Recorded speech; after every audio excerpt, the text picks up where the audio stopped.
De liefde van een man gaat door de maag, wordt wel eens gezegd. Het is alleen niet duidelijk waar die liefde uit bestaat. Bij kerkuilen is dat wel duidelijk.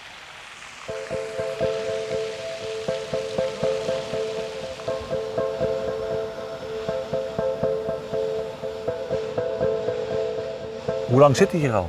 Al heel veel jaren zit hier de kerkuil. Er zit een kast waar hij graag in woont en die hangt er al de nodige jaren. En al de nodige jaren zit er een paardje kerkuil hier. Ja, en het paardje had dit jaar een mooie uitbreiding, een mooi gezinnetje. Ja, zeker. Ja. Die komen elk jaar broeden en dit jaar hadden ze 4 jongen. Ja.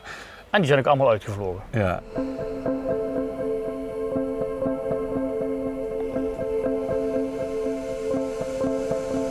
Kerkuilen eten hun muizen letterlijk met huid en haar. Dus dat gaat in één keer naar binnen. En dat betekent dat ze binnen in hun maag, in het darmstelsel, daar wordt verteerd. Maar dat verteert niet alles. Haren en botjes en tanden, die verteren niet. En daar moet je iets mee doen. Hè? En die kerkuil die maakt daar van binnen, die maakt daar zelf een hele dikke bal van. En die komt er door de snavel weer uit en dat noemen we een braakbal.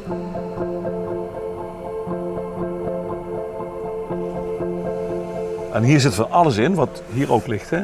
Ja, je kan het zo niet zien, maar er zit van alles in, inderdaad. En je krijgt in ieder geval, als je er een stuk of 5, 6 uitpluist, een hele bende met haren. Er zit links en rechts ook nog een paar kleine botstukjes in. De schedeltjes die verteert hij niet. En die zitten dus verstopt eigenlijk in die ballen.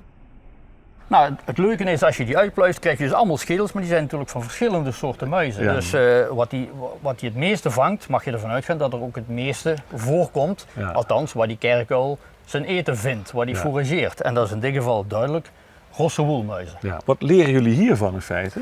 Nou, wat je hier onder andere van kan leren, dat is dat die verschillende soorten muizen ook zijn eigen gebiedje hebben waar die leven. Okay. Dus wil jij rosse woelmuizen vangen, dan moet je ook een landschap hebben waar die elementen in voorkomen, waar die rosse woelmuis zich thuis voelt. Dus aan wat uilen eten, zien jullie of dat jullie het werk goed doen?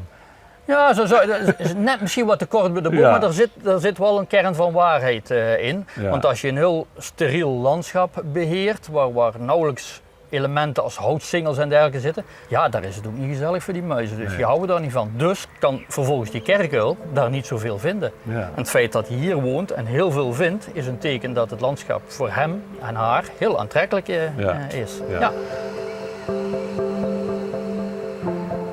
In zo'n bal zitten makkelijk 3 schedels. Nou, die produceren ze elke dag wel minstens eentje. Ja. Dus zo'n gezinnetje, dan hebben we het makkelijk over 10, 20 muizen per nacht. Die is echt flink werken hoor. Ja, ja. En zeker met in die jonge tijd, dat is hard werken. Moet eten. Ja, heel hard groeien. Dus, ja. En ik begrijp dat ze, afhankelijk van het aantal muizen wat hier in de buurt te vangen is, dat ze kijken naar de grootte van het gezin. Ja, dat is een heel mooi systeem, maar muizen kennen goede jaren en slechte jaren. Doorgaans is dat bij veel veldmuizen bijvoorbeeld een cyclus van 4 jaar en dan pieken die enorm. Er zijn heel veel muizen en daar anticipeert zo'n uil op en die krijgt dan heel veel jongen. Dus er is ergens een mechanisme waardoor ze dat weten en dat hormonaal doorwerkt en dan hebben ze heel veel jongen. En 4 is eigenlijk gemiddeld. Ja. En vanmiddag komen ze terug, denk je? Vandaag in het licht komen ze niet meer terug.